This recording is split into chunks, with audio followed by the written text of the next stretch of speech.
Okay, students, I selected another topic which I think would be informative and interesting at the same time, and that is about the pharmacokinetics of alcohol, which follows zero order kinetics. Recently, I was delivering this lecture about rates of reactions, and I was discussing about zero order kinetics, and a student just wanted to know the examples of certain drugs which follow zero order kinetics from the very beginning.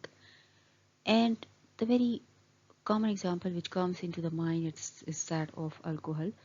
And but another student was confused that if alcohol follows zero order kinetics and if it is really unsafe from the very beginning of having its certain quantities in body, what is the reason that it is so commonly consumed by the masses, by the public, and still there is no very hard side effects have been seen, except in those cases where usually the alcohol is toxic already, or let's suppose poisonous, or it's not having a good quality, except for those cases.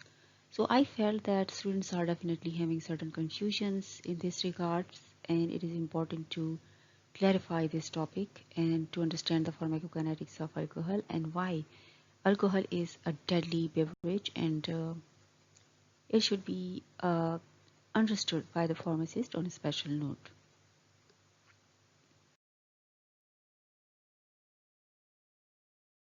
So I come across with a very interesting set of possibilities which also explain why alcohol is or could be deadly for the most part.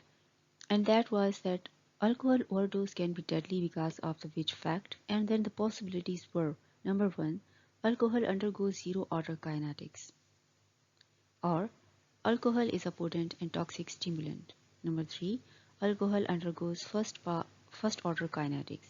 And number four, there is no treatment for alcohol overdose. So which possibility is the right one, and which adds to the fact that alcohol is basically a very deadly drink or drug, whatever way you take it, and it is not the case that it is being commonly consumed, that it is not deadly. So let's discuss it now. So when we proceed towards the first possibility, which is alcohol undergoes zero order kinetics, that is maybe that is the reason that it is very toxic. Yes, this is quite the fact. In fact, now let me explain that how it works. Alcohol is a drug or a beverage which is very rapidly or quickly absorbed into the body. So when it reaches into the bloodstream, its next definitely destination would be its distribution, and as well as reaching into the liver where its metabolism takes place. In its metabolism, alcohol dehydrogenase enzyme is involved, which gets very saturated at lesser amounts administered to the body. And that is the main reason that this is a drug which follows zero order kinetics from the very beginning of its administration. So there is no confusion that the drug is definitely following zero order kinetics. And as, for example, the enzyme for various factors, like might be in that person, liver, that person is a chronic user and the liver has already entered into the cirrhosis stage and which the person is not well aware of, or might be that for some genetic reason the expression of this enzyme is already inhibited in that person. So for that person's taking the normal amounts which the people take normally could be deadly. And the point to be noted is that this enzyme is already in very smaller quantities and it gets saturated very easily. But in certain patients, its turnover or its expression process is very slow, which usually leads to the liver damage, and the very reason becomes very fact for alcohol to be so deadly drug. The second possibility which could be involved is the fact that alcohol is a potent and toxic stimulant. That might be a reason that alcohol is poisonous or deadly for most of the people. The point is, no, alcohol is a depressant, and the certain behavior of a person who is having alcohol, like it's getting involved into the brawls or the fights or those behaviors which are usually not exhibited is usually taken as the active facade of that personality, but it's not true. The fact is that alcohol is a depressant and it depresses those inhibitory centers within the brain which are usually in normal cases or in normal situation are inhibited. But alcohol depresses those centers and so inhibitions are gone and the person gets involved in abusive behavior or the fights or and other sorts of problematic behaviors.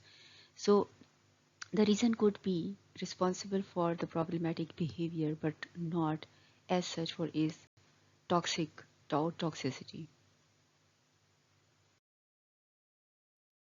The third possibility, which is often said that alcohol undergoes first order kinetics, it is the biggest misconception about alcohol. No, and the point is the same that people get confused so because it is such a commonly used or frequently used substance. The point is still it doesn't make it necessary that the drug is following first order kinetics. It doesn't follow first order kinetics. It follows zero order kinetics, and it is abused, still abused for its certain effects which it produces.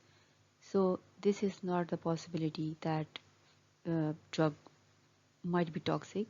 If it was following first order kinetics, it would be much safer.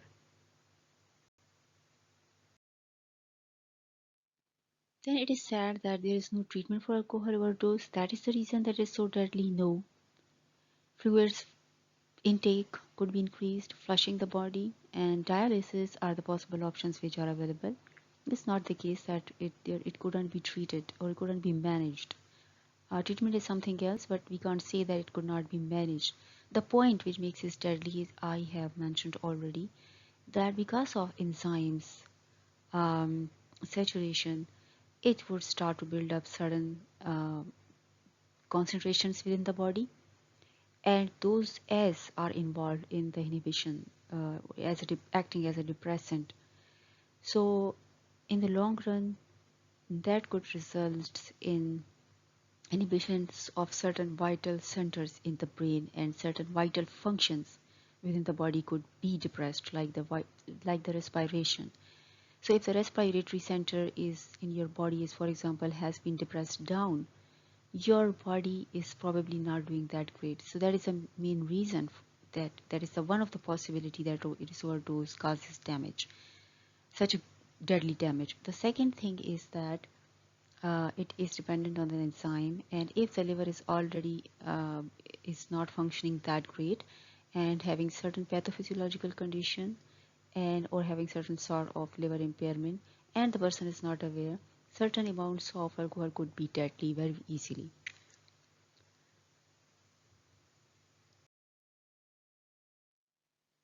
One thing here is very important to understand that zero order kinetics rate is not dose dependent, rather the drug is eliminated at a fixed amount per unit time, irrespective of the dose which is administered or remaining before that specific time interval when the rate was being measured. While drug is being eliminated at a fixed percentage per unit time in first order kinetics, which is always proportional to remaining dose, or if the initially the rate has been is being checked, then it would be proportional to the dose administered. So basically first order kinetics is dose dependent. Greater the dose, faster will be the rate of reaction. But in case of zero order kinetics, it doesn't affect that what is the dose because of the enzymes and transporters or carrier situation, the metabolism or elimination process will work on its own way at a fixed amount per unit time, and that is totally dependent upon the unsaturation factor of the enzymes. Of examples of few other drugs which follow zero order kinetics very quickly: phenytoin, salicylates, warfarin, along with the alcohol. Students, I expect as this little explanation would be